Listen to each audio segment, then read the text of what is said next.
Selanjutnya, kita masuk ke part 6. Faktor yang mempengaruhi perilaku konsumen dalam mengambil keputusan.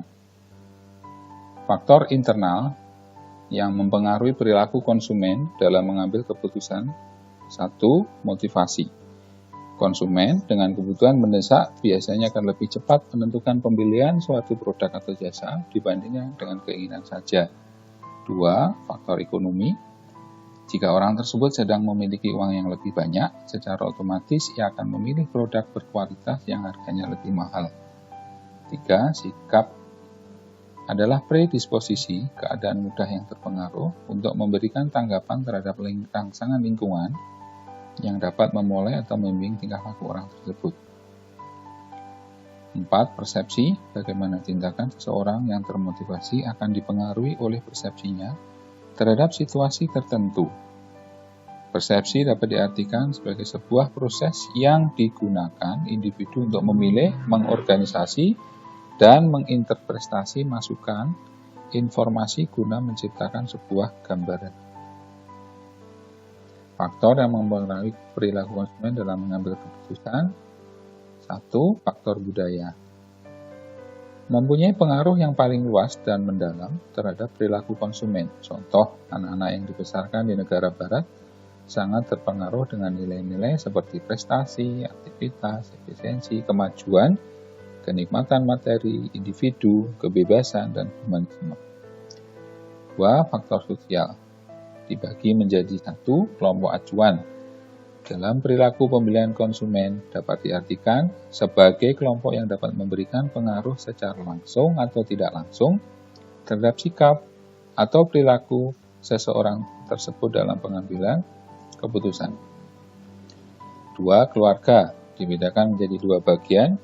Yang satu yang dikenal dengan istilah keluarga orientasi, di mana keluarga jenis ini terdiri dari orang tua, saudara kandung, seseorang yang dapat memberikan orientasi agama, politik, dan ekonomi, serta ambisi pribadi, harga diri, dan cinta.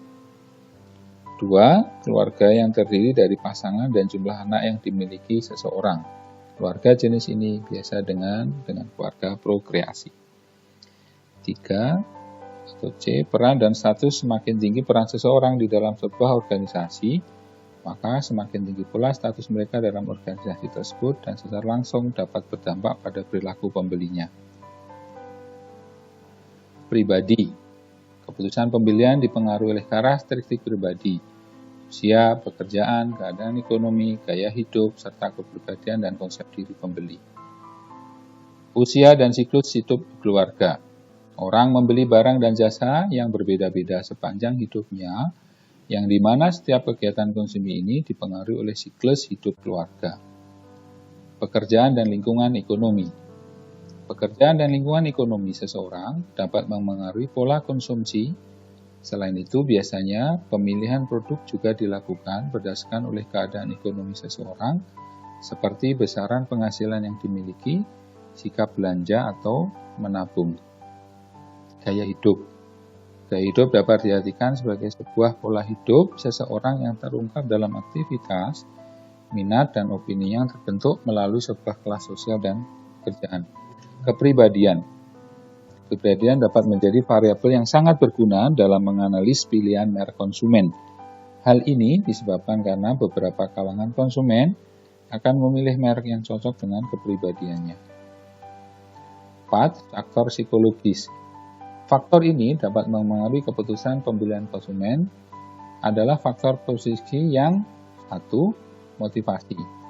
Ketika seseorang mengamati sebuah merek, ia akan bereaksi tidak hanya pada kemampuan nyata yang terlihat pada merek tersebut, melainkan juga melihat petunjuk lain yang samar seperti wujud, ukuran, berat, bahan, warna, dan nama merek tersebut yang memacu arah pemikiran dan emosi tertentu. 2. Persepsi. Seseorang yang termotivasi siap untuk segera melakukan tindakan. Bagaimana tindakan seseorang termotivasi akan dipengaruhi oleh persepsinya terhadap situasi tertentu. Persepsi dapat diartikan sebagai sebuah proses yang digunakan individu untuk memilih, mengorganisasi, dan menginterpretasi masukan informasi guna menciptakan sebuah gambaran. Persepsi. 3 proses persepsi yaitu perhatian selektif, distorsi selektif, ingatan selektif. Perhatian selektif adalah diartikan sebagai proses penyaringan atas berbagai informasi yang didapat konsumen.